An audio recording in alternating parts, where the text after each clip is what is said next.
You can hear me fine? Dude, I could totally hear you fine. Great. I have a Um, new microphone, so yep, there we go.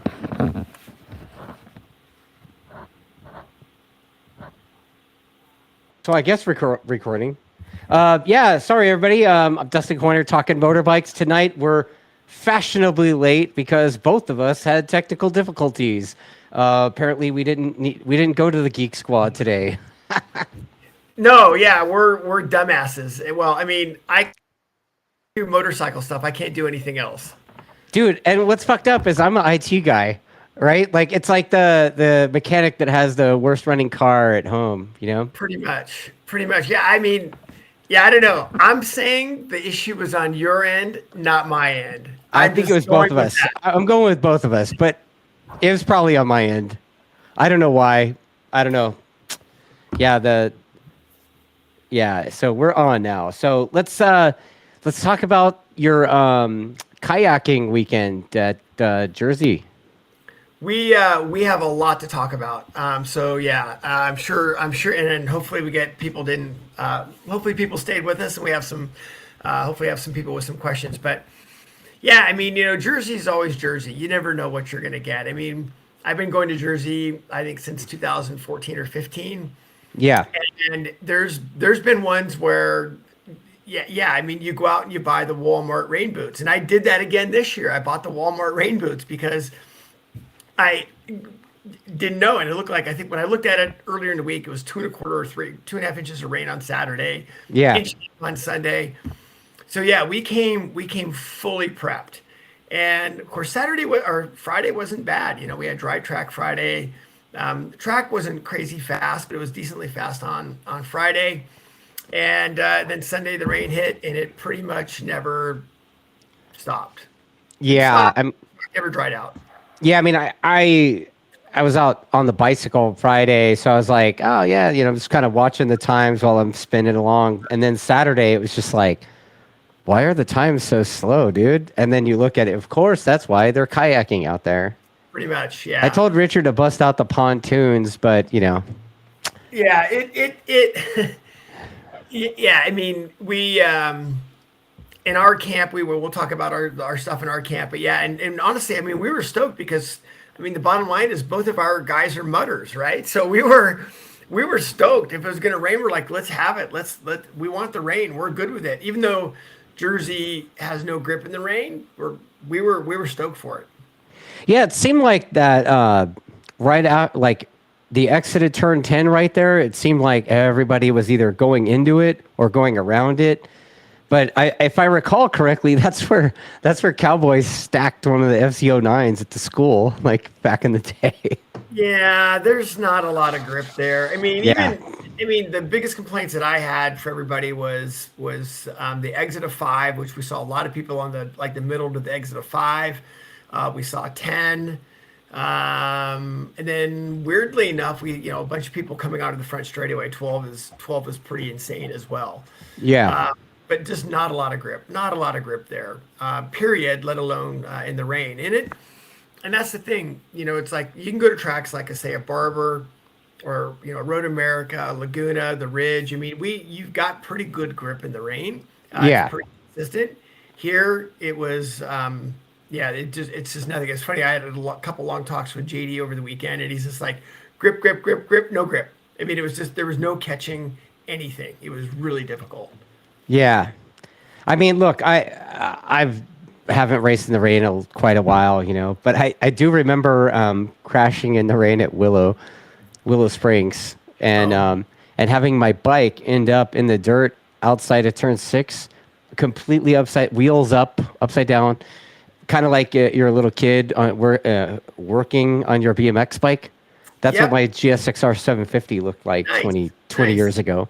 Oh my gosh. And it looked like there was a lot of that kind of thing. Just whoop, like, and some of them were big too. I mean, So yeah, I mean that's really how it went. Either the bikes were easy offs or they were yard sales. I mean there was no two ways about it. yeah, We had Maz had a get off, and honestly it wasn't that bad. The bike was literally, I mean it was literally like straighten. I mean like literally realign the handlebar and put a foot peg on it.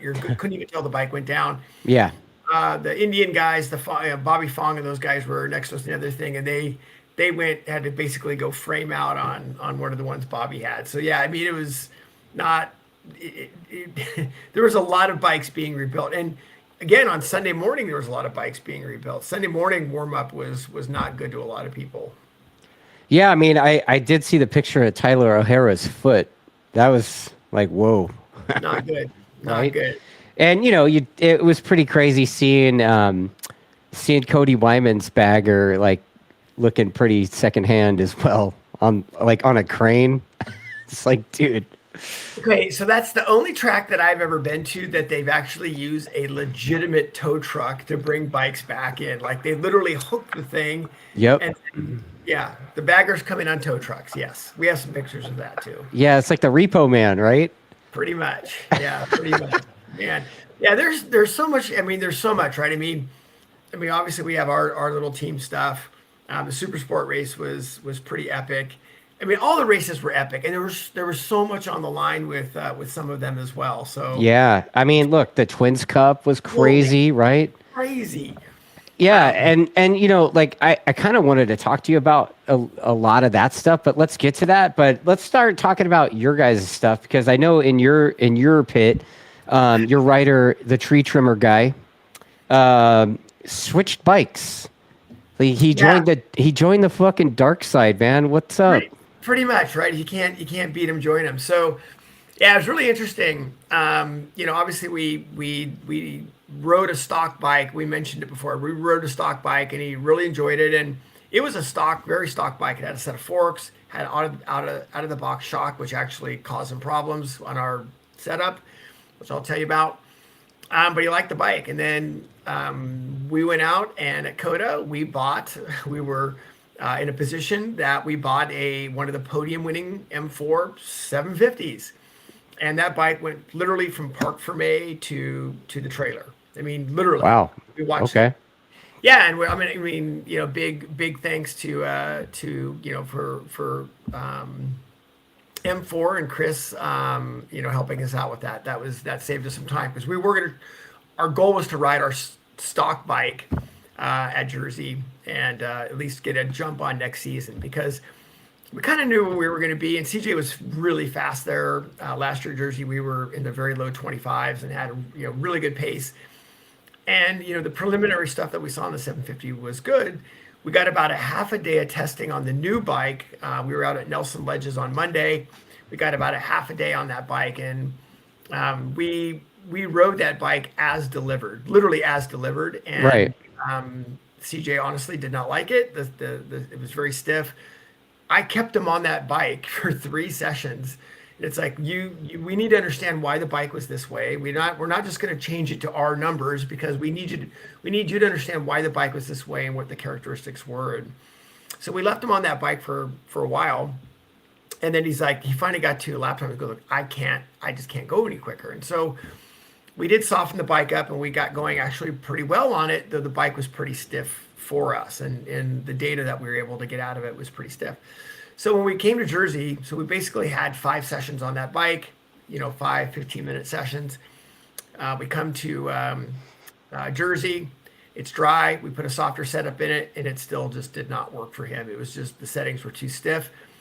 And we were kind of warned about that, meaning that those bikes like either the FKR forks or some teams are still using the 30 mils.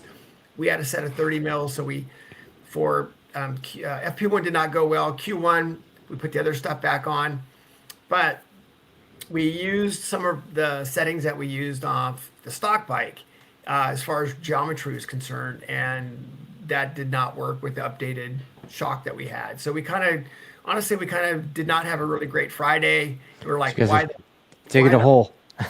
Fuck, Right? are we doing this? I mean, just like one of these, we're dumbasses. And yeah, I mean, this is one of those places where gun to your head, you just got to stick with the process. And, whether it's my process or somebody else's process, you got to stick with a process. And we stuck with our process. And, luckily that, we're not going to say we're so fixed and say, well, these are our numbers and we're only going to run these. No, it's like, Chris was generous enough to say, hey, look, this is the geometry area we want you to be in. And if you're in that area, then you can start looking at making some things softer. And we had to go a lot softer for us. So Really? yeah, a lot softer. So and it did start to come around. We ended up having a pretty good Q2. The pace was coming up. We had a red flag, unfortunately, so didn't get a great starting position. Race one, we had a good race one. We were pretty quick, and we were running. We ended up 12th at starting 18th. Had good lap times at the end. Found something big on Sunday morning warm up. CJ did like 5 laps Sunday morning warm ups. Like, I'm ready to race. I'm good. I'm good. Yeah, and sure enough, we had good pace. I mean, we were running P6, P7 pace. We ended up 12th, and we were coming. So we ended up. What happened? You had sixth place pace, Late. but So oh, we kept, honestly, we kept making such big swings at the bike that it was taking CJ 3, 4, 5 laps to figure it out.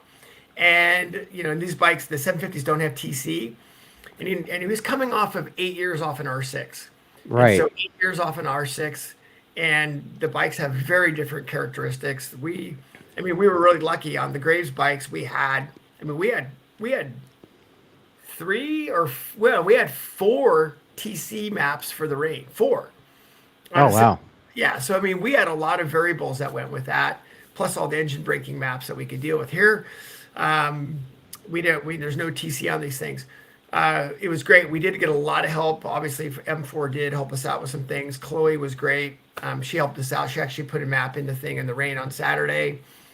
So we had a big shout out to her for answering all of our stupid. Chloe, was it the Chloe the data unicorn or whatever? Yeah, she was great, right? Again, and it's not that we weren't looking at we weren't taking what they had to heart. It's that we have our own process, and we have to Right. stick with our own process. And when our own process stalls, then we'll look at something else, right? So we're not gonna circumvent our process and our systems until we get to a stumbling block. Anyway, they helped out a lot, and I do appreciate it. And yeah, so we kept throwing really big swings at it, and it kept getting better and better and better during the weekend. And so basically every time CJ went out, we had a pretty radically different bike with springs and damper settings, and so it just took him a little while to get used to that. And once he did, yeah, it was great. He was actually very, very super quick. So we ended in a good place where we rode well. I'm happy with how CJ performed given the circumstances, and we have a lot of data for next year. Actually, we have a lot of data for a week and a half. Our season has already started. We're testing in a week and a half. So Are you guys? I guess you guys are going to club race and stuff. Are you guys going to do that Chuck Walla thing during the winter? That everybody seems to be doing. no, we did a Chuck Walla winter, and honestly, it's too much of a slog to get out there for him. Right. It's just too much. So we actually spend quite a bit of our off season. We'll do some private days at Nelson Ledges. We'll maybe do some private days at Pittsburgh, and then we'll do Jennings. So we kind of park ourselves in Jennings from December through April down there, and we might hit up another track or two during the off season. And plus, like the tree trimmer guys got a tree trim stuff, So right? it's really interesting. Yeah, it's interesting. Their busy season is actually October through April 1st. That is when that's when they're busy. So it's Jennings works out great for us because he can fly in on a Saturday morning and fly out on a Sunday night, not lose any time from work, and we can get a lot done. So the Jennings things has actually been very, very good for us. We have a lot of data there. And it's the weather's typically pretty decent there. So, yeah, all in all, we're pretty stoked. We're liking the bike. The list of things to do in the off season is massive, but we'll get there. I think it's a good move. So the one thing that was interesting is he'd come in after every session. It's basically he's like, I like passing people. I have power. So that was pretty cool. Where the bikes are very, very speedy. How about all that extra torque, right? It's really interesting. I'll be semi-politically correct with this, but not too politically correct. They're faster than a stock 750. I don't give a shit what anybody says. Right. They're rippers. I mean, these things don't go down New Jersey Motorsports Park French straightaway at over 160 miles an hour GPS. I mean, in stock configuration, they don't do that. So the mapping may be restricted, but the mapping is very, very good. The bikes run great. We're happy with it. I mean, we have a lot of, again, a laundry list of things to work on and figure out. But for throwing ourselves in the deep end, Sunday ended up going very well for us. That's cool, man. And you know, looking at the results of the overall team that you guys work out of, right? The teammate, Maz kicked ass. holy shit, Mazziato, like, well, it's Jersey, right? I mean, he's jacked. How can you not be, right? It's, Maz is jacked. You know, the funny part is there, up until like last year, year and a half ago, Maz actually has not ridden there a ton. I mean, it sounds crazy, but yeah, he did some Yamaha school stuff with us back in the day, and right. but he, it's like he's local, but he didn't have that many laps there. So he's ridden there quite a bit lately, and that's awesome because he's been starting to do some coaching and stuff.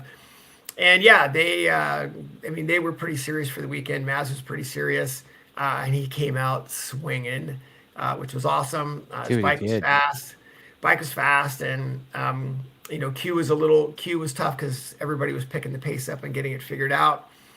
And I mean, the one thing that was pretty cool is Maz delivered in the rain, and that was awesome. I mean, I don't know if you saw anything in race 2, but I mean, he was out of the seat. Oh, at both races, really. I mean, both races, he was doing the, whoop, and then somehow recovering, and he fortunately was still able to stay on the box on Saturday, but on Sunday, I mean, he kept the old man honest, right? Oh yeah, and I think that I think on Sunday, I got to remember, but I think on Sunday he had no TC, no quick shifter, no auto blip. I think his electronics gave up, and that's why you saw him a little bit more loose on Sunday. Oh. Yeah, the bottom line is he got the job done. Those guys did a great job. He's super, super fast, and to get to come out of Jersey to survive is one thing. To come out of Jersey, with podiums is absolutely amazing. I mean, you saw some people there that are obviously very good riders that did not have good weekends there because the track just is in all the classes. Shit, yeah. Right. But then, how about Kayla Yakov in that class? Holy shit. Yeah, Kayla looked great. I mean, honestly, second weekend on that fucking thing, and she's already on the box on it in the wet. Yeah, I mean, obviously the wet is a massive equalizer, but the wet is also a little bit about the crew as well and how they're going to prepare the bike in in a track that doesn't have a ton of grip. I mean, you can get away at some of the tracks like say a Barber Road America. Honestly, you're not that crazy far off your dry settings. I mean, we're not talking Superbike electronics, right? We're talking super sport bike. You're not going nuts. But because the grip is so low at Jersey, we can't quite get away with that. So it takes a crew chief and it takes a team to be able to figure those out and deliver a bike that's going to be rideable and have some grip for the rider. And so, yeah, as a combination, I mean, if you watch, she had confidence in the bike. She had great lean angle. I mean, she used the brakes well. I mean, it was a very impressive. And honestly, race 1, she was coming. I mean, fastest lap of the race, I think, in race 1. She rode extremely well, and that's not to take away anything from her race 2, right? Everybody just stepped the game up in race 2. I think she finished P4 race 2. Yeah, I mean, she got shit figured out. I mean, everybody just stepped their game up a little bit in race 2, but hats off to her and hats off to the team. She rode well. They prepared her a great bike, and super, super impressive. And I think they were talking about Xavi Flores was kind of injured from an endurance thing or something the weekend before, right?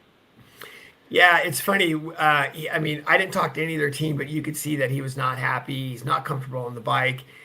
Every because of where Hot Pit is, you can watch everybody come down the front straight. And every lap he'd come down the front straight and look at his pit board and just like give a little shake of his head, like he just was not in a good place. Yeah, and I mean, obviously, Jersey's just not a fun track in the wet. So to go out there and haul ass like those guys did is super impressive. Yeah, I mean, like some of the other, I mean, just because we're talking about super sport, right? Like I gotta go down the list, right? Like Owen Williams, like he looked Yeah, like he was going pretty good race two for sure. yeah, race two for sure. I think he struggled a little bit in race one, or he fell. I don't know if he fell down on race one or what the issue was, or that Yeah, might have been that was the uh, other guy. Andrea Yeah, or something. I don't yeah, know, but yeah. anyway, yeah. I mean, dude, he got going really good in race two. Like, I mean, honestly, we I'm thought like, we where did this kid come from? Like he's been at it all year, and then all of a sudden, the last round in the wet, he's figures it out. Yeah, we thought we had him covered honestly on Sunday, and he rode really well. Yeah, I mean, and of course we had some of the other local guys and some of the guys doing some one offs. Were going Right. well. The Silvas were there, so it was cool to Yeah. see them ripping around as well. So And our SoCal Aussie kid, Declan. Dude, even Declan was kind of going all right for Declan, you know? He wasn't like in the I think, back. He was like, yeah, I I think think he he was up fell to down. 15th or something He fell down, I think, on the warm up lap, the in race first, one. yeah, race Yeah. one, and then I think race two he started to get going. So Yeah. I don't think it was too bad. And honestly, if you got to look at I mean, you got to look at the pace up front. Those guys were lapping up to I think 13th or 14th on Sunday. I mean, they were definitely on it. So yeah, the pace was super fast, and I mean, you got to hand it again. I mean, Hayes did, obviously he fell down on race one, but race two, yeah, race two, he was pretty much Josh Hayes. Yeah. Yeah. I mean, if I'm not, he crashed out of the lead, didn't he, in race one? He did, yeah, Yeah. yeah, I mean, that happens, right? Like, even to the best of them, even to that guy, right? yeah, yep, yeah. No, I mean, again, that's just how unpredictable it was. That's like I was talking to JD on Sunday morning. We were chatting, and JD's like, it's really funny. He goes like, everybody's like, oh, you're a dirt tracker, and this is going to be super easy for you. You're just going to be dirt tracking, and he's like, no. He says this. He goes, dirt track. You get, the dirt gives you a lot of feedback, and you're constantly in and out of grip. Where this is grip, grip, grip, nothing, grip, grip, grip. And he goes, it's changing. It changes in so many spots that he goes, you don't know when it's going to let go. And so he says, it is really, really difficult. So he says, no. He goes, yeah, the flat tracking background gives me an advantage when something happens, but he goes, I don't know really when it's going to happen. So he goes, Yeah. you're not trying to induce it, or you're not trying to ride it obviously like a dirt track bike. Wow. So, Matthew Padillo says the Titler's team did awesome. Mike and Zeke are incredible. I don't Yeah, know. I mean, yeah, I mean they did a great job. I Is mean, that like is that Kayla's crew on that yeah, super sport. Cowie, Yeah. I guess? Okay. And that's what I'm saying is that I mean, I it's hard to explain how difficult these conditions were to find grip and comfort for your rider. I mean, it's very difficult, and the bikes have to be insanely, in our case, insanely soft, and you're just not there's just not as much grip available. So you gotta get the thing quite a bit softer to get the rider comfortable with leaning the freaking thing over.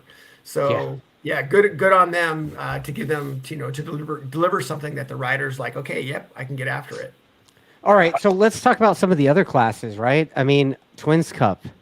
Holy Dude, crap! I love Rocco to death, but kid, what the fuck in the wet, bro? Like, Yeah, I I'm a mean, well, huge so, Rocco fan. Like, that kid's super of course, talented. of But course, man, when it rains, it's like, what's going on there? yeah. So I mean, I mean, I'm sure I'm getting a text from his dad, like, hey, you know. But like, I'd love to have Rocco on and get his take, you know, like, I yeah, I mean, mean, championship was on the line, man, and his teammate crashed, and I don't know, man. well, it was interesting because he had a good Saturday, right? I mean, he was pretty quick on Saturday Q2. So yeah, I don't know. Um, and honestly, I mean, I know it's funny because when you look at some of the Junior Cup kids, and we are starting to see some changes with that. but we had seen earlier on, I'd say 4 or 5 years ago, with some of the Junior Cup kids that when they would get on a 600 or they'd get into grip compromised situations, they did not go well or took them a while to get it figured out. And it's because they need, I mean, honestly, they're riding it like a Junior Cup bike, and they also are relying on lean angle, right? They're relying on grip. Yeah. And I think Rocco is probably still in that camp where he relies on grip and he relies on, or let me restate that. He relies on lean angle. And if he's not able to run the lean angle that he wants to run, then obviously it's not comfortable. And other riders, they're getting it figured out. I mean, some of the other junior cup kids. I mean, you can look at whatever. You can look at Blake. You can look at Kayla. I mean, Kayla. If you look back at some of her early junior cup in the wet, wasn't that great. It was okay, but not great. Right. So yeah, you've got to be able to figure out how to be comfortable being uncomfortable, and knowing that what are you going to do when you can't rely on lean angle? So how do you? Well, Rocco had success, if I recall correctly. Rocco had success in Junior Cup in the wet. Yeah, I think he did. I think he did. Did he like almost hit a deer or something in the wet one time? No, that was Bar. I mean, that was Bar. Yeah, I remember that. That was. I can't remember what year it was. Barber 19 or something like that. But yeah, I mean, he has gone well in the wet, but I don't know where the newfound being uncomfortable with it comes from. Maybe it's the additional speed. I don't know, but yeah, I just doesn't seem to want to run lean angle. Yeah, wet, or can't rely on it, so obviously can't have the speed. But you know what? On the other side of the coin, you got that kid Blake Young stepped up and got her done both days, right? Blake Davis, yeah. I mean, Blake Davis, yeah. Yeah, I mean, just young kid. Again, I mean, hopefully he his tooth, right? Well, that's another Get situation. that race winnings and fix your tooth, bro. That's it. Well, that's another situation where obviously the kid's riding incredibly well. Yeah. And, saw some of his 600 performances as well, right? Yeah. The kid is getting it done, and honestly, this is another situation where it's hats off to the team. I mean, absolutely. That team.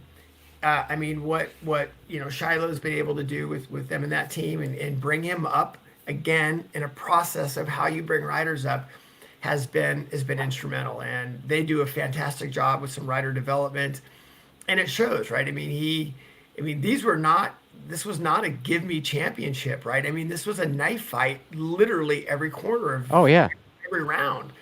And yeah, it went down to the wire. I mean, truthfully, it could have been him, it could have been Gus, it could have been Rocco. I mean, it was a knife fight all the way down to the end, man, and he ended up pulling it off. And I think what's cool about it, obviously, he's on the Yamaha, so I'm sure, right? But, like if you listen to club racers talk, it's like, oh, the Yamaha's not the way to go and this and that. It's like, oh, okay, well, 2-time #1 plate and at the nuclear arms race class, right? Yeah, again, that comes down to the team, right? I mean, you gotta look at the riders. I mean, we could sit here and talk about what makes up a successful championship venture, right? You got to have opportunity, you got to have a team, and you got to have a rider, right? All three of those things, they're all have to be looped. Yeah. So I mean, truthfully, the other team, the Robum team or Gus's team, they definitely they have that too, right? So it's like when you got multiple teams having those same aspects that you're asking about or you're talking about, like it's a knife fight every weekend basically as a result. Yeah, and again, it just comes down to right at the very very very sharp end of that class. What's everybody doing? And I know, N2 has invested a lot in Blake in riding other bikes. I mean, he rode 1,000 in the endurance races, right? So I mean, they've got him doing some different things, and again, it's just that little edge with some of the rider development, and I think combined with just the team aspect. All the preparing the bike and all that. I mean, again, hats off to them because that was not an easy championship. Right. By the way, I'm getting some commentary and I'm getting a little bit of back and forth, which is kind of funny. So August Nord I don't know if you remember her. She Yep. raced an R6 privateer. She says rear brake gives you comfort in the wet. And then Mal Dobbs says, "You use rear brake in the wet?" So you Yeah, wanna? I mean, so I can tell you that I'm trying to go back and remember now. I didn't ask JD this question when I talked to him over the weekend. I know it still ends up being track dependent. And I mean, like if we went back and looked, I can remember looking at Valentin's data, even Hayden's data, or I looked at Valentin DeBise's where he was playing a lot with rear brake at that time, and of course, no, JD's always used a lot of it. We've actually had to get JD off of it. It still comes down to basically what does the situation call for it or not.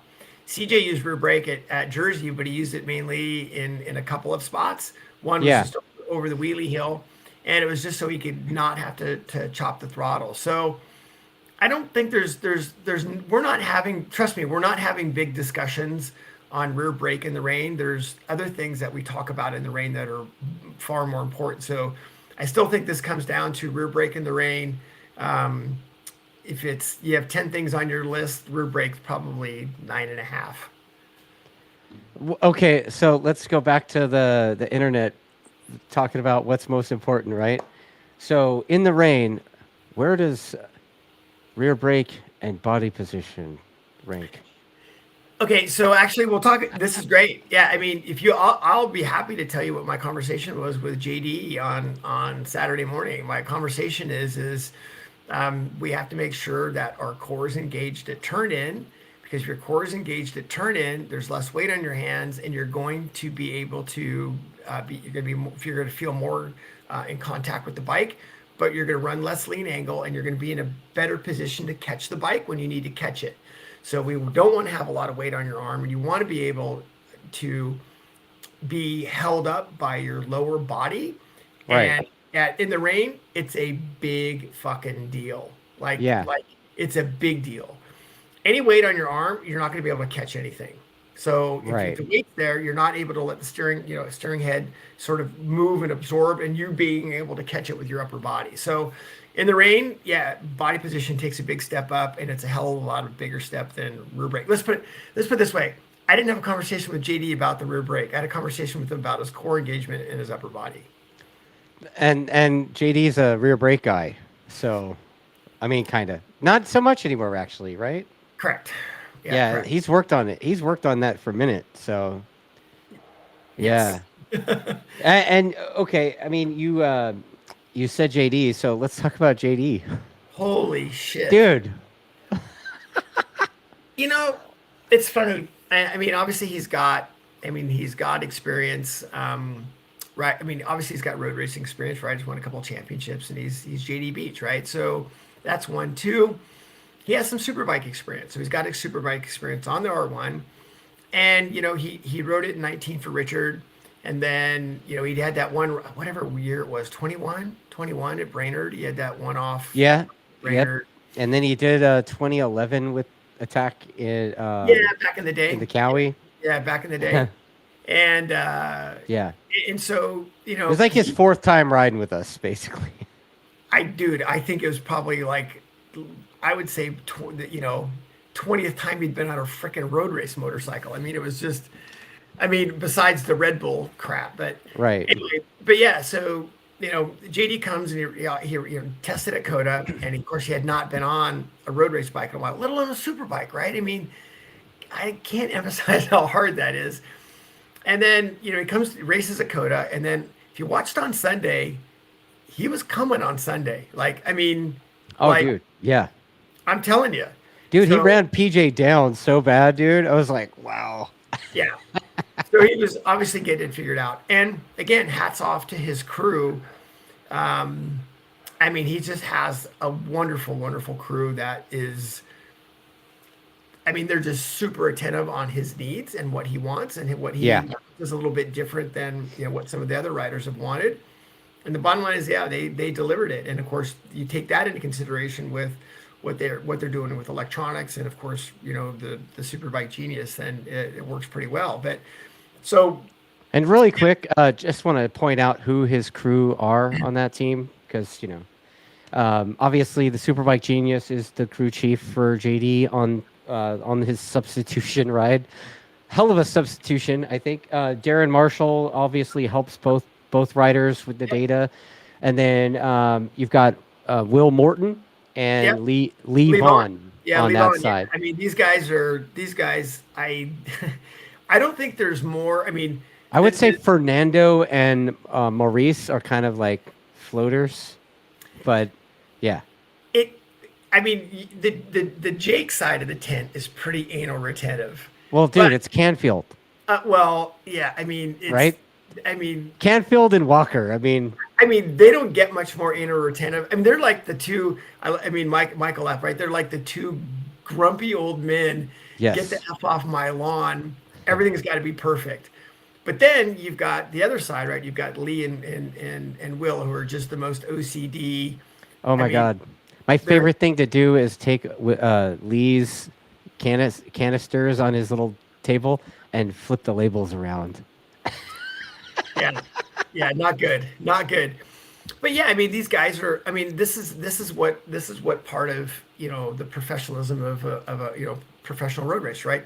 Yeah, Their only concern, they're selfless, and their only concern is whatever it's going to take to get my rider around the track as fast as humanly possible. Nothing else in the world matters, right. and that's what they do. Yeah, And to have a good connection with JD. So JD goes out, and at first, I can't remember what his position was in FP1. It wasn't that great. And then he came out, I believe, in Q1 pretty hot. I mean, it was pretty good.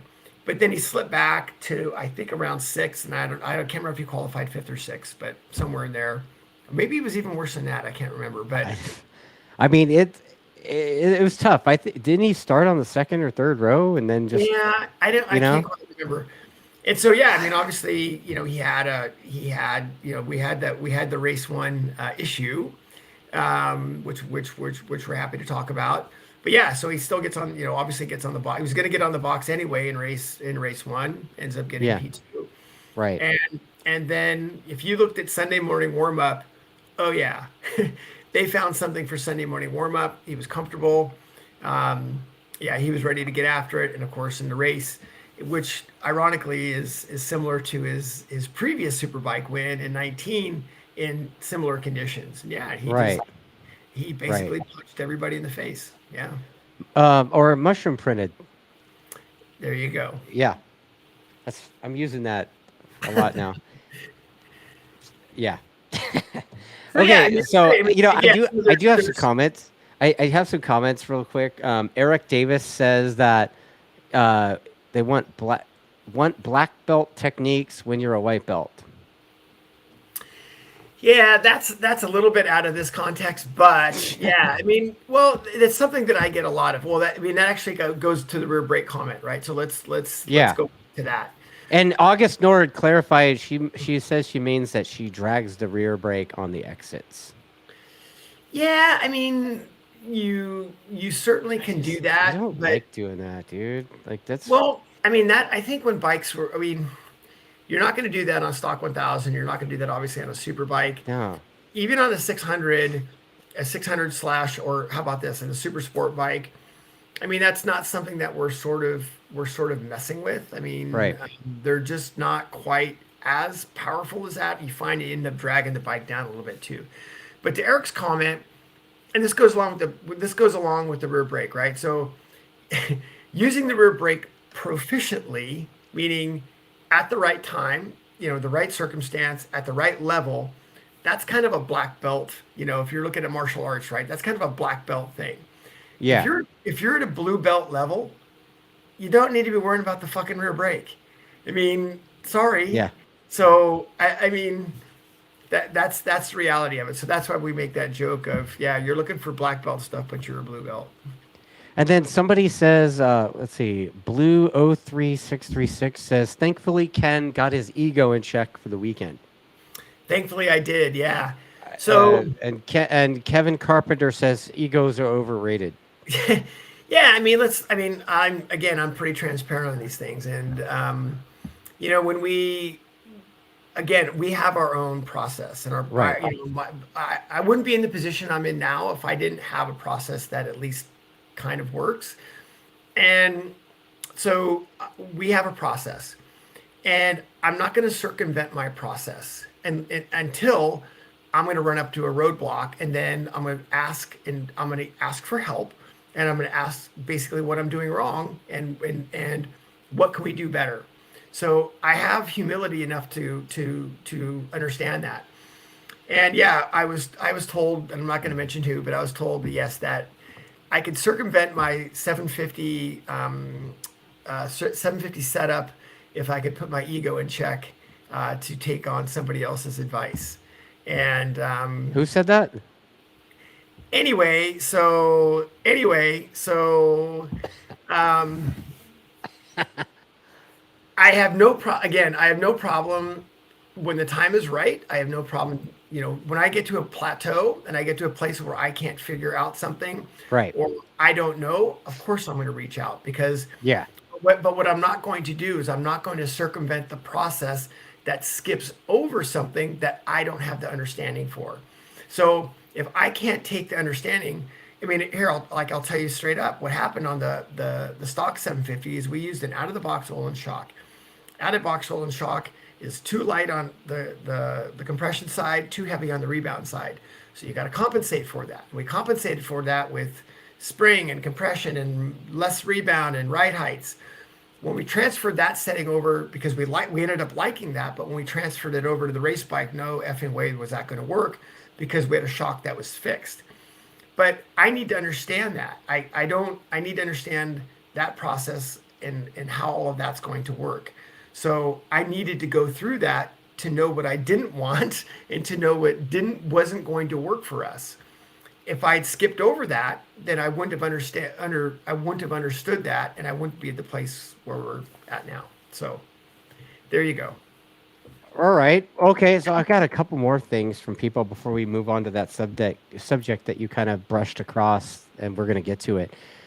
Brian Green, I believe he was out at Thunder Hill over the weekend, and he was watching Wyatt Ferris, quote unquote, mushroom print everybody at Thunder Hill, doing insane times. I think he did like a 48 flat from a dead stop or something. Nice. It's just Nice. insane. Nice. But he says, can you talk about the importance of the information download from the writer to the crew? Not just what he wants, but how he says it, like tips you can give us writers and how to communicate, I guess. Yeah, I think I have a download form on my website. So if you go to my website, it says forms, and I think I have a download form on there with questions. We writers have to be trained how to download. So you Fuck can't. yeah, I they mean, do. I mean, so so it.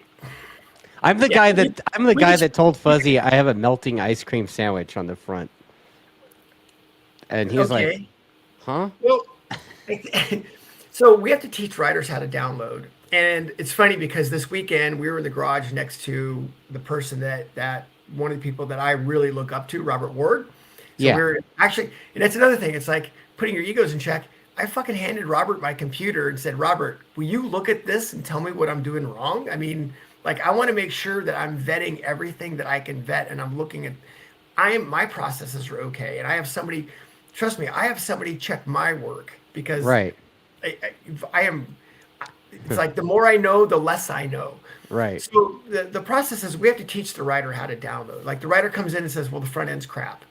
Okay, that tells me nothing, right? Is the front end where is the front end crappy? Is it in one corner? Or is it in all the corners? Is it initial braking, middle of the stroke? Is it when you let off the brake? And then you start getting into it where, I mean, again, just using that as an example, we ask the rider, we'll going on the fork, we'll say, okay, how's the initial stroke? How does the fork move initially? On the brake, how does the fork move initially when you roll off the throttle? Like if you got a corner where you're just rolling the throttle off for. And we'll go from there. How's the fork in the middle of the stroke? I You mean mean, I gotta pay attention to all that?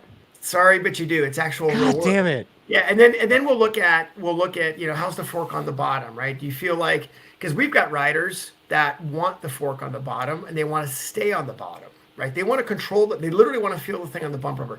We have other riders that be like, I want nothing to do with the bottom of the fork. but they still need to have that feel. So we actually teach riders to download. This is something that we started years ago. We do it actually in cars. We sit side by side with somebody. We actually go through our check sheet while we're driving, and we'll say, okay, this is what initial movement is. This is what happens when you let off the brake too quickly. The car will run wide or whatever it does. This is what we're trying to achieve. So yeah, this is a multi-day process in teaching people how to download. So that's sort of the macro version. The breaking that down further is people, you have to be really careful to separate the emotional part versus the technical part. Yeah. And we want the emotion. It's important because emotion steers you to technique, but you don't want emotion to be the technique. Meaning, the front end is shit. The front end is shit. Okay, awesome. The front end is shit. No problem. Front end is shit. So that means we can, when we download the data, we go, let's look at the front end. We can start looking at averages, and then we've developed some things on like there's certain places that I like to look at the brake graph to see where the fork is, and then when the brake is released, I want to see where the fork is. I want to see where the rear is, and for all these different settings. So that allows us to hone into it, right? So the front end is shit. So that gives us a place to hone in kind of immediately. But then again, you can't let the emotion, you want the emotion to guide you there, great, but you don't want it to be the technique. So emotion's super important. There's actually a pretty funny joke in there. Peter Bond, who's a great MotoGP data guy, the joke that he always said was, he says, yeah, he goes, you want to hear the emotion from the rider. He goes, because it helps figure out what's going on with the bike. He goes, well, at least unless they're from Southern Europe. He goes, if they're from Southern Europe, we don't listen to them. I mean, that works. Yeah. Anyway, that's I mean, if you look at the Spanish and Italian. Anyway, okay. So so downloading is super important. There's a process to it, and I mean this goes back to our code of shit show. This goes back to the process that we did at Jersey, right? If we showed up and said the bike sucks, the bike's too stiff, well, guess our weekend's over. No, it's like that's actually, we're just gonna ride through it and pout about the rest of the season, off season. Yeah, I mean, this is the work. I mean, the work is done when nobody's looking, right? That's when all the work is done, and that's when you got to sharpen your pencils and get your shit together. So. Anyway. So Mike C, before we move on to that next topic that we were talking about, he said Blake also had no DNFs the entire year, and Robum won 9 out of 14 races, but Gus scored 0 points at the Barber fiasco, and then Rocco came into the series after Daytona. So consistency won Blake the championship. It's kind of like Doug Chandler style almost, Yep. Yeah. No, that's it. I mean. Yeah. I mean, one of the things that Nick Einach always talked about at the schools was it's the rider that wins the rider that has the most fastest laps wins the championship, right? So it's if Blake's got the fastest laps in a race where somebody else DNFs, sorry. Yeah. All right, so let's talk about the thing. There was a similar controversy with Kayla when she was in Junior Cup, I think. Last year, maybe. Similar kind of thing, the waving yellow that caught out PJ Jacobson. And, looking at the replay, I mean, I don't know. I'm sure they have different angles or whatever, but from the angle I see, it's like kind of way out far to the rider's right as they're entering a left-hand corner in the rain. Like, the penalty seemed pretty harsh, and PJ's reaction post-race, he was pretty pissed off about it, like. Yeah, I mean, obviously he had a legit result in a very, very difficult track. I mean, that was a legit result, which he freaking fought his ass off for. So, I get it. Yeah, I don't know. I understand the rules, and I understand that how they have to be played, but I also think that there's some things that end up being the right thing to do. And right. I mean, I looked at it when I watched it. I was like, "Where the frick is the flag?" I mean, it's like what? I mean, it. At first, you're like, "What?" I mean, it does look like it's rider's right, way the fuck out there, and you're like, the, your eyes are already like yeah, I've been I on that mean, track. I already look left, but is there another yellow flag before that or yeah, there's some things where you got to look at the circumstances, right? and uh, you end up kind of having to do the right thing. I mean, would that I understand, how the all the how all the pass was the made, and but I don't know. I don't necessarily think it was the right thing. How's that? And while we're on I'll that, say it. It looked like bullshit to me. yeah, I'll Like, say, and there's another one that I'll give a shout out to is, um, when it comes to qualifying in any class, yeah, there's always a little bit of, for some of the back markers, right? There's always, it's tough, right? I mean, as far as I know, the rule is supposed to be that if you qualify within the percentage in any qualifying session, you're gonna make the show. right. And there's times where, and I have coached people, some club racers that have come to a national, and they're literally 2/10 off, or they're 4/10 off.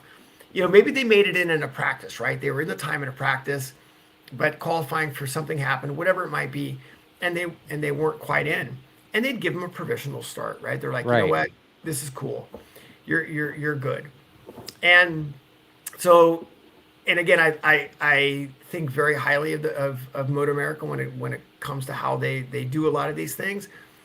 That said, yeah, I thought Mallory Dobbs should have been able to ride. I thought that she didn't quite make it on Friday, and obviously new Yeah. track. She had a problem with her mechanical problem with the bike, um, and then on Saturday, they started hauling ass at the end of that wet queue, and of course it was only a 25-minute queue too, and she was P12 in that queue. Right. So it wasn't that she was slow. Was she Right. off the 108? She was. So was my rider. So was Yeah. Chavi Fleury. He was off the 108, right? Yeah. So I mean, that's how crazy the situation was.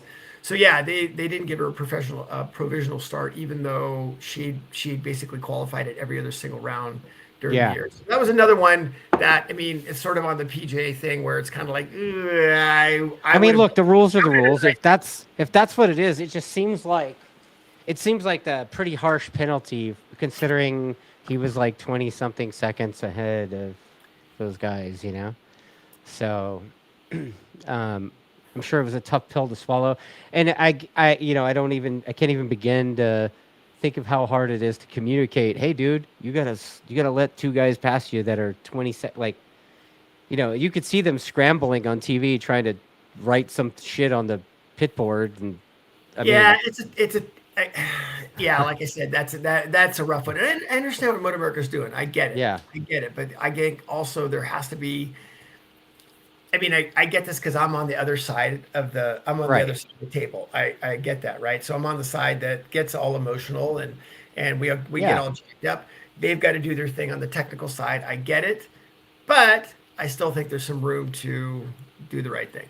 Yeah, Matt Fudio says the Titler's team had the board out for PJ saying lose 2 POS, then minus 2 POS.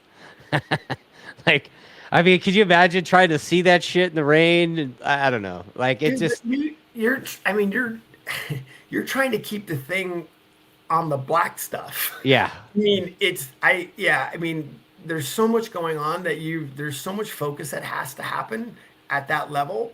He might glance at his board, but he's see like, like an Amber Alert sign, you know? yeah, it's a little bit rough. So anyway, I think it's a tough one, but Yeah, that was a tough pill for him to swallow, obviously, and he was super less than stoked on it afterwards, and understandably. yeah, But at the same time, I mean, that's what it says in the rules, right? yeah, So, yeah. I get it. sometimes there's I things in the rules that you probably glance over and you're like, yeah, yeah, yeah, and then it happens to you and you're like, what the hell? So.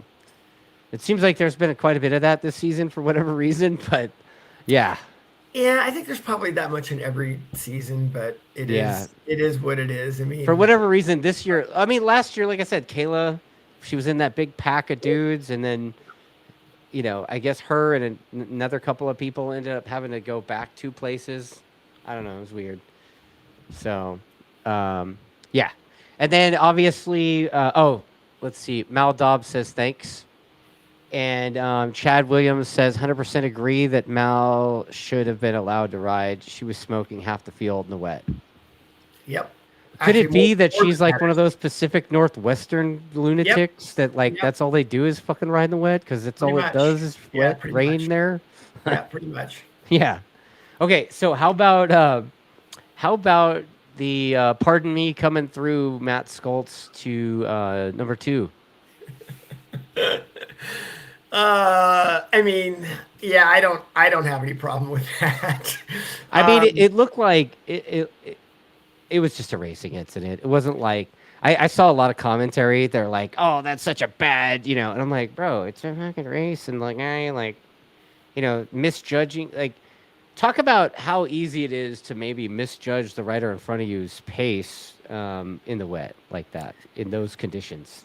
Yeah, it's really difficult, and that particular corner is also very difficult because there you'll see some variations on how they enter that corner. Yeah, Some use brakes, some don't use brakes. Some will set up a little bit wider, some go a little bit straighter in. And everybody, I mean, they're all kind of getting the same thing done, but when we're talking these small variations at that level, man, it's rough. And Matt got a good run in there, and he thought, you know, Josh opened that up a little bit, was a little bit slow in there, and he thought, I'm coming in. And yeah, a little. Yeah, I mean, I would definitely call that one a racing incident. I don't think Matt was trying to be malicious in any way, shape, or form on that one. yeah, yeah. Oh, Brian Green says Mallory should work with Rocco in the rain. Jesus, dude. Wow, rough crowd. Um, yeah, I don't know. I don't know what Rocco's gonna do, but I'm sure he'll figure something out. Dude, to be clear, I think Rocco's another one of these riders that I think has, I mean, he has alien talent. He Yes, absolutely does. I've 100%. been on, I've watched him ride for a long time back in Junior Cup. I've ridden on track with him. I've seen what he does. He has alien talent. I think he does. Dude, he went 53s at Buttonwillow on a 400. He did a long, but he I did it a mean, long time ago. A yeah, long time ago. I mean, that was, yeah, and those bikes were not nearly. I mean, they were fast, but for 400, but they weren't at the development level. Chassis weren't as good as they were now, and so right. yeah, I don't know. I think he has the ability to do it. They just got to harness it. I mean, it's not that he can't do it. They just got to get it figured out. All right, so let's shift gears and talk about Mr. Lunch Pail himself, Hayden Gillum. Yeah, I mean, Dude, right? so when you go, and you can put this kind of on the Rocco thing, right? So Rocco won 2 championships in 1 year, Yeah, and I mean that to me was a really big deal. That when you think about it, right? He did Junior Cup and Twins Cup same year, yep, and maybe Twins Cup wasn't quite at the level it is now, but it was pretty freaking, dude. It was still no joke, and he had to run Junior Cup, so to win 2 championships in a year is insane. Now Hayden goes to Stock 1000, right? Now you got to remember Hayden's also running 3 classes, right? So we had Rocco running Stock 2. Thousand, Superbike, Yep, and yeah, that's correct. Correct. So, I mean, you think about what that is, and then also the level of competition that's happened in baggers, which we'll get to. But yeah, talking about Hayden, I mean, obviously the Stock 1000 championship was massive, huge deal. But then the baggers one. I mean, to me that was one of the best championships of the year. Um, like I don't want to know who's going to win.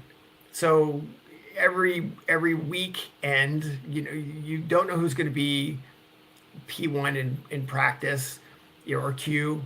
You don't know who's going to win the races. That's kind of what I want. And there's enough of the rider part of it, and of course the bike development has sort of, I won't say it's solidified, but bikes are getting more reliable. They're starting to figure things out, right. and everybody, let's face it, everybody assumed Indian or Harley or factory Harley was going to walk away with it. And then you've got Rispoli and Hayden, and basically you've got the Vance and Hines team that are completely off the leash. Yeah, Like I mean, yeah, dude. you don't. I mean, who those Terry obviously. Vance like rolled up the sleeves and got her done, didn't he? It's so impressive, and Yeah. and for those guys to be involved, I mean, for those guys to have obviously equipment that would run that well, To beat and the to ride, factory team, which is not fucking around. no, it's insane. I Yeah. can't tell you again what a big deal that is. I'm such a big fan of that class as I am the hooligans class, and the amount of work and development that goes into that. I Oh mean, yeah. Fong yard sailed his bike, and of course they were rebuilding Nexus, and watching the pieces and parts and the amount of work that goes into one of those bikes, the exhaust system is like, holy crap, right? Yeah. The amount of work that's in that thing. So, and of course for these guys to be able to ride them. I was talking to Robert Ward. This is, I think he even mentioned this on your show, is that they have these bikes working so well that Fong says his Indian rides better or handles better than a Superbike. So yeah, Hayden is a I'll take stud. his word for it on that one. Yeah, yeah. I mean Hayden. So the bottom line is for Hayden to go out there and win 2 championships, and to do it with a gun to his head. That, yeah, I don't know. I mean, I hope Hayden ends up with something really solid for next year, which I know we have a bunch of next year stuff to talk about. But Yeah. I hope, I mean, if there's anybody that's deserved it, it's obviously, I'm such a fan of Hayden. Yeah. He does, in my opinion.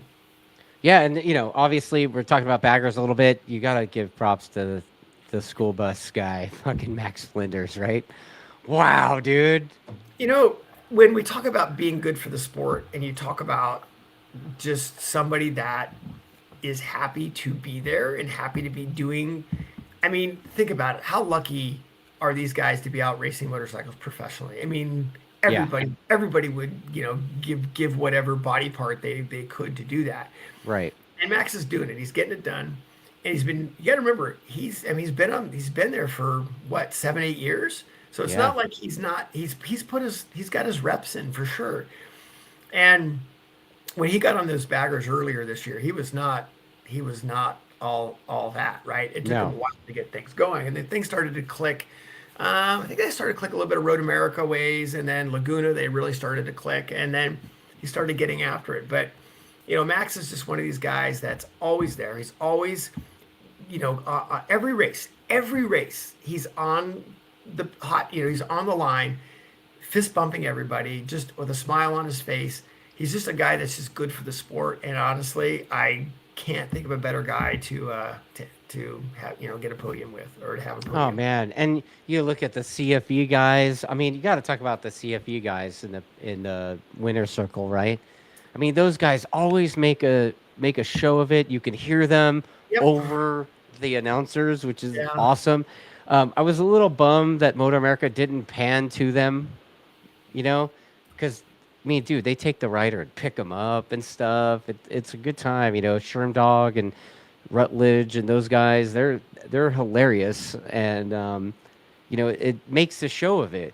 Yeah, it's funny. Jersey. There was a lot of people there. Pouring rain. A lot Yeah, of people. dude. It was great. I mean, again, and the vibe. And we said this earlier on this year, right? The vibe Yeah. at the races has been really good. Yeah. And even though it's pouring rain, everybody's soaking wet. I've got my Walmart freaking rain boots on and the whole bit. The Yeah. vibe was absolutely fantastic. And I mean, hats off to MotoAmerica for putting that environment together. Okay, so you talked about who has a ride next year. Who has a ride next year? Chloe's saying that you should race baggers next year. Who Chloe, says who should race baggers? you. Me? Yeah. I don't know. Baggers would be fun. Chloe works at Harley. She could probably make that happen for you. I'm sure she could. Yeah, I mean, we did a lot of work on those bikes. We did a lot of back to the track stuff. Chloe, you and I will have to drink sometime because I have a lot of good stories about that. I mean, then I've taught at the Harley University and all that kind of stuff. So I've been entrenched with that program, ridden those bikes. Yeah, and I mean, honestly, I still go okay on some of the upright bikes. So that would be fun. Right on. So, all right. So let's talk about who has a ride next year. Musical chairs. People were talking about some big name coming back. Yeah, I The don't. Yeah, I don't baggers. know. I mean, Like Ruben Zals at Coda told me he's racing baggers next year, but I yeah, was like, I don't know if I believe that. I yeah. Well, I can tell you. Here's what I mean. There's a lot that I don't know. There's also some stuff I can't say, but Yeah. like the Northeast team, the team that we're on is not coming back. Oh, really? Yeah, Northeast is not coming back. Kyle, the guy that basically runs the team, he's a busy guy, and he's at a point where he's like, you know what, I need to look at some other things in my life, and he's done such a great job with so honestly so little. But he's at a point now where he's like, I need to concentrate on. It's you can do one or two things at 100%, and you start doing a few more things that other things slip. So Right. so yeah, that actually we don't know what we're going to do next year. More than likely, we're going to run our own team next year. Oh, wow. That's kind of our plan right now. So So you can have the tree trimmer team. that's it. That's it. Nice. So Nice. that's our that so I that I know is for sure. But on some of these big name teams, yeah, we've heard all sorts of gossip, right? That I know Jake doesn't I don't think Jake is signed yet. I don't think Campy is signed yet. Now, I I would I'm fairly sure both those boys will be back. But yeah, I don't think their paperwork is done. Yeah, I'm in the same boat on some of that stuff. And then like let's look at Hayden, right? I mean, there's talk of maybe that team not going to be around next year. There's Which also team? the Disrupt team. Oh, wow. Yeah, yeah. That's huge. So That's yep. unfortunate if that's true. And we don't know. I mean, again, some of this is just some gossip. Yeah, I keep Uh, hearing there's a Honda team coming. I keep hearing there's there's a al- Ducati team okay, coming. there's also like there's also a V4 street bike coming, right? How many I mean decades has that rumor been, right? Oh my God, there's an RC30, yeah, there's an RC45, nah. Yeah, yeah. Anyway, so yeah, I think there's going to be some good opportunities with money in the baggers for sure, but on some of these other rides, yeah, I don't know. And we've heard some things on BMWs. We don't know if there's some of the BMW supports going away. We've Yeah. heard some rumors with that. Um, so yeah, it is interesting. And look at JD, right? What's JD? JD's out of a flat. Well, I won't say he's out of a flat track ride. I don't think that team has made a decision on what they're Yeah, doing. I keep hearing, it seems like Estenson tiptoed their way back in with Dallas Daniels last weekend, right? But who knows?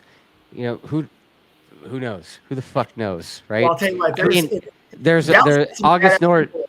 August Nord is saying that Attack should have a three superbike team and a super sport team, and I'm like, Well, so first of all, real quick on the Dallas deal is the crew that was there for Dallas yeah, were like literally some of the most badass wrenches in all of frickin' AMA MotoAmerica history. So that was kind of interesting. Yeah, Joey Lombardo, Dave Wu. oh, I Joey mean, Lombardo was there. I fucking love that guy, dude. Joey's amazing. Anyway, yeah, I mean those guys are just those are obviously him and Dave or Dave Pressler is Yeah, those are history. That's history. Anyway, those are great guys. Um, yeah, and then yeah, I don't know. We'll see on some of these other things. I think people underestimate like in Richard's deal, right? Richard, it's like the way I joke it is like if if you have kids, right? If you're having kids, you have one kid, it's not a big deal. You have two, it's not a big deal. If you have three, suddenly you're outnumbered. right. And the teams that I've seen that go to three bikes, it really puts a hurt on their program. To manage that and get your arms around it, it's one of those deals where it's not another third. It's just exponentially Right. a whole bunch more work. So yeah, I don't know. As much as it'd be great to see Richard with three super bikes and all that, it's in I mean, my he's done it before. I mean, realistically, he's been successful with multi-rider teams, and I know the Attack program is yeah. I'm part of the Attack program, right? Like I have been for 20 fucking years, right? And Richard ran that program where I think he had stock thousand super bike or Stock 1000 Formula Extreme and Super Sport at one time. I think he had like four or five, somewhere between 4 and 6 dudes. I mean, it was crazy, but it was a lot, you know. Yep.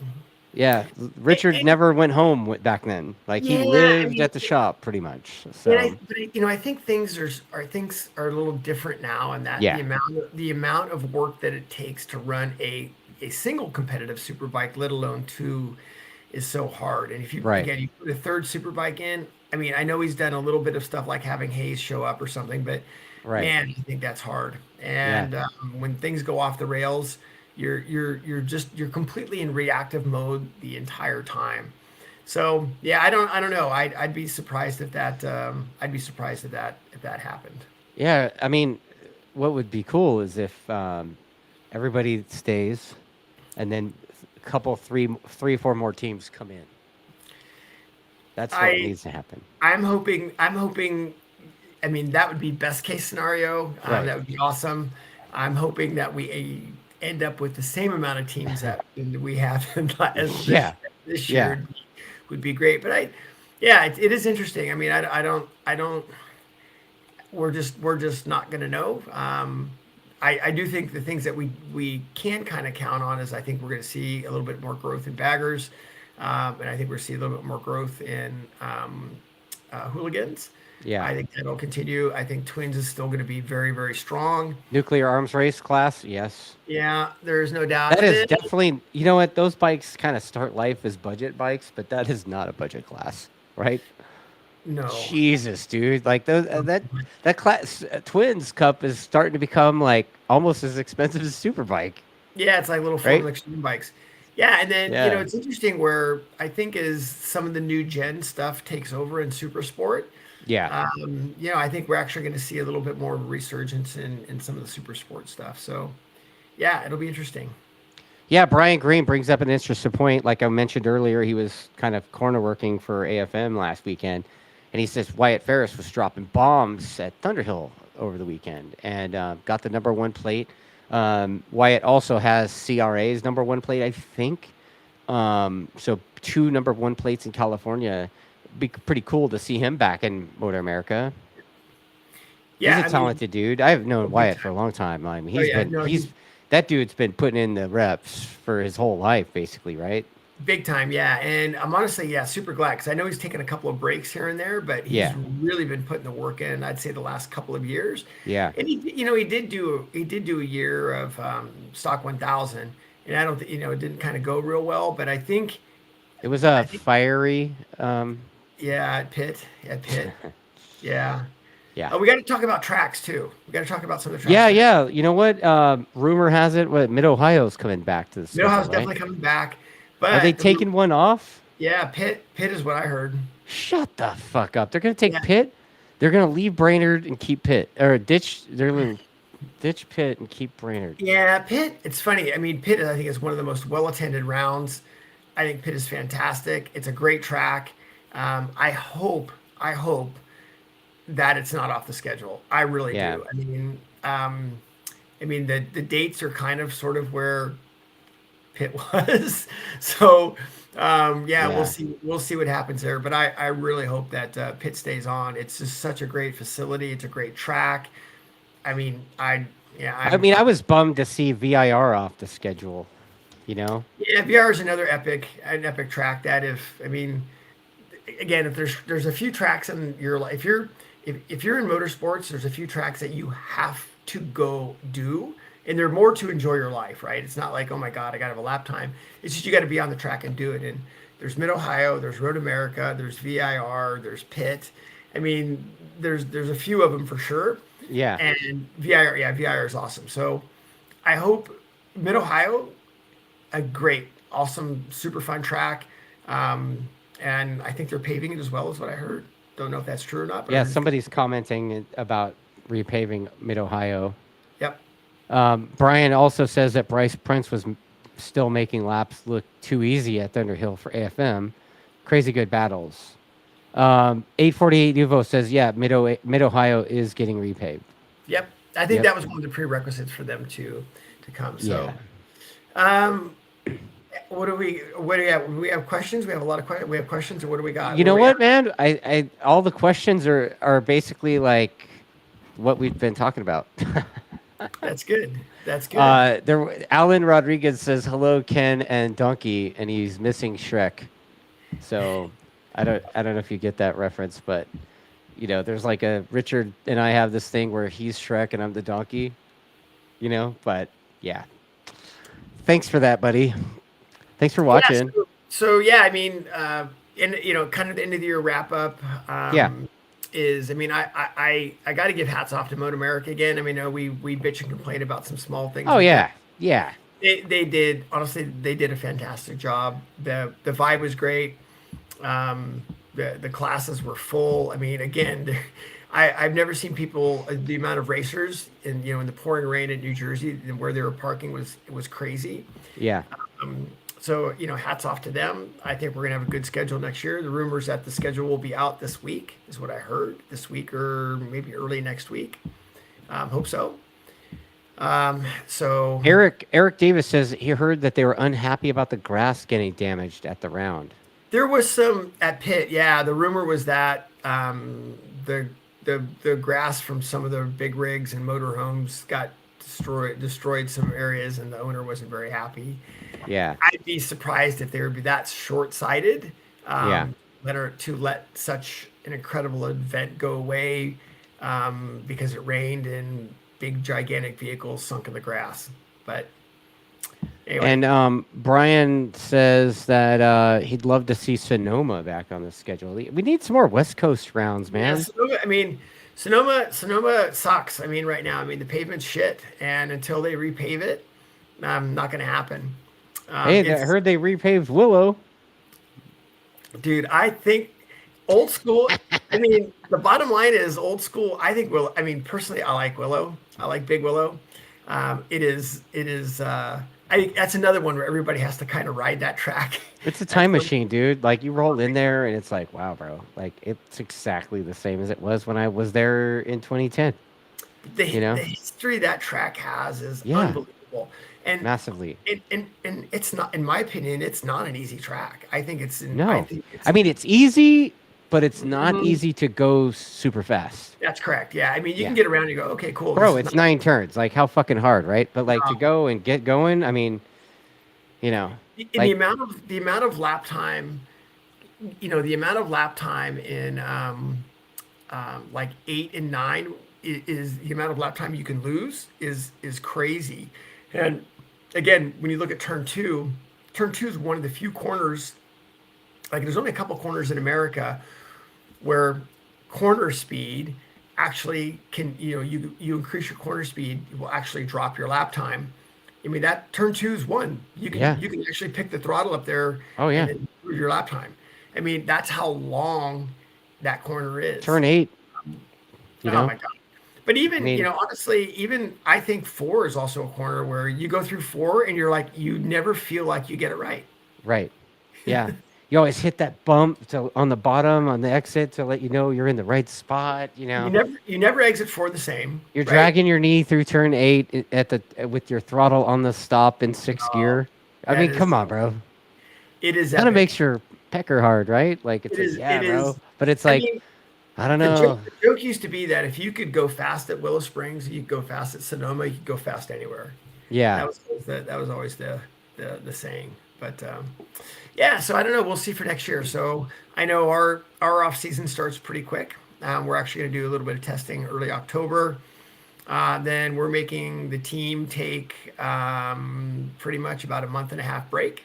So there's nothing, right? This is time to get refreshed a little bit. Spend the right time so everybody's taking a little bit of a break. And Then that we're means the team as in both riders and the crew, or just CJ and the crew, or how does that work?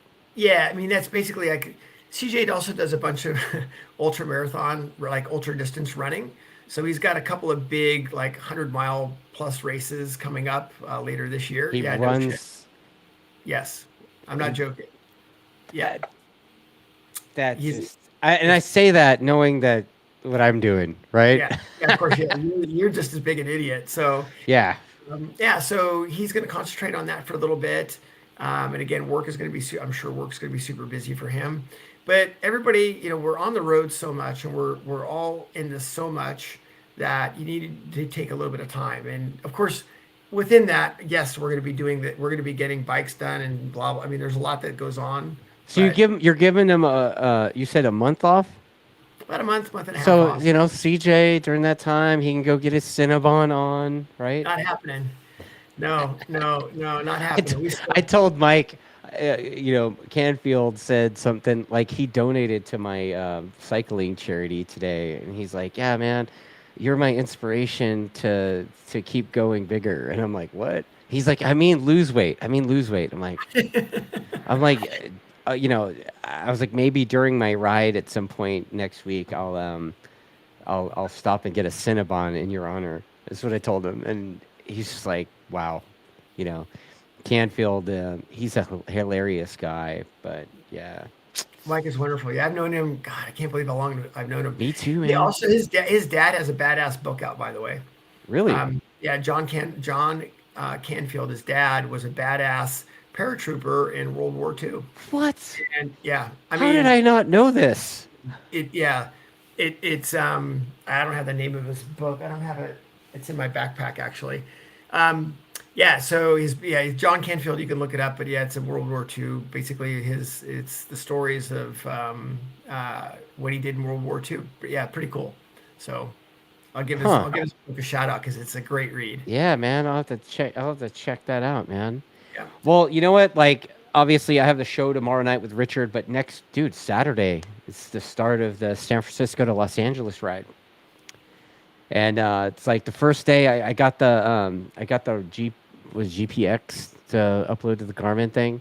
Oh, right on. And yeah, and it's literally like the first day is like 85 miles with like, I don't know, 5,100 feet of climbing, which I'm like, You're like so whatever. easy. Yeah. Yeah, dude. Yeah, so it should be all right. Yeah, so day one is to Santa Cruz, and then day two is Monterey. So I think we might get to do the 17-mile drive thing. I'm not sure, and then Monterey to Big Sur is the That's next an day. epic ride. Yeah, it should be fun, man. And then all the way down. I think the last day is Ventura to LA, Right on. and I look at the Ventura to LA ride, and I'm like, that's gonna be the easiest day. Like that's going down the coast right there past Zuma Beach and all that. It's gonna be great. Awesome. How many riders are doing it? I think around 200. Yeah. Awesome. So as Awesome. of today, I've raised a little over $3,700 for the Arthritis Foundation, and I think I don't know, that's kind of neat. And then yeah, I guess we're gonna just get her I, done. I empathize with that association, so that's great. So Me too, bro. I mean, right? yeah, well, Both I hands are like, I'm, ah. I'm fixing. Well, so my part of my off season is I'm getting a new knee in November. So November I get a new knee. So Yeah, Dr. Brian's like, yeah, you need a new knee and a new shoulder and a new hip, but you're not old enough to get them. yeah, well, unfortunately I am. Well, unfortunately my knee's bad. My left knee is bad enough that it has to get done. I was Oh, doing really? intervals. Oh yeah, yeah. It's been bone on bone for a while. I was doing intervals today, and then because I'm trying to make sure I keep some good muscle before the surgery, and so I was doing climbing intervals today, and it was not a fun experience. But So Alan Rodriguez says, make sure you stretch on the ride and check yourself every 25 miles. What's weird is I think this is a supported ride, obviously. So I think they have stops like every 25 or so miles to refresh or whatever. But like I've been doing rides like these without stopping by myself. So you know, you're good to go. I think, I mean, the nothing on this ride is even close to some of the stuff I've done training the last few months. So I mean, like I trained so hard to try to make it easy. So Well, I don't that's know. correct. If you train correctly, your racing should be easy. But yeah, Right. Yeah. Well, Ken, it's been fun, man, and we've been nice job on the success of this season, and slapping CJ into looking like a real rider sometimes. It's impressive. Yeah, I mean, it's impressive. I mean, we had definitely had some great top 10 finishes, and yeah, I think the direction that we're going is I'm pretty stoked about it. I'm pretty jacked up to test already. So yeah, it's Yeah. good. Well, that's great, man. And shit, I look forward to seeing you guys continue on the program towards more success next season. Awesome. Great. Yeah, good stuff, man. And everybody, I hope you guys like this series. I think I'm gonna try to check in with Ken at some point during the off season and have him tell us what they're doing testing, and I don't know, maybe talk about your like oxygen shit and all that, training stuff that you do, and the masks and the cyber optic whatever that you're doing. Yeah, we actually have a we just did a the test day that we had. We actually brought our vision performance guy out, and we did a bunch of vision work that day. And I'm actually doing a keynote speaker talk in February at the National, I don't know, it's some vision sports performance thing in San Diego. So I'm doing a keynote speaker talk for that in February, which I'm really stoked to do. And yeah, we've actually have a lot of vision stuff happening over the off season, so I'm stoked. Yeah, maybe you know what, maybe try some of that shit on me, bro. I mean, come on, don't be Good. Well, stingy. yeah. Well, if all goes well, we'll be have some formalized training next year with some vision schools. So we'll see how it goes. All right. Hopefully. All right. All right, dude. Well, good evening. Yep. Have a good night. All that. Thanks for coming. Thanks for talking.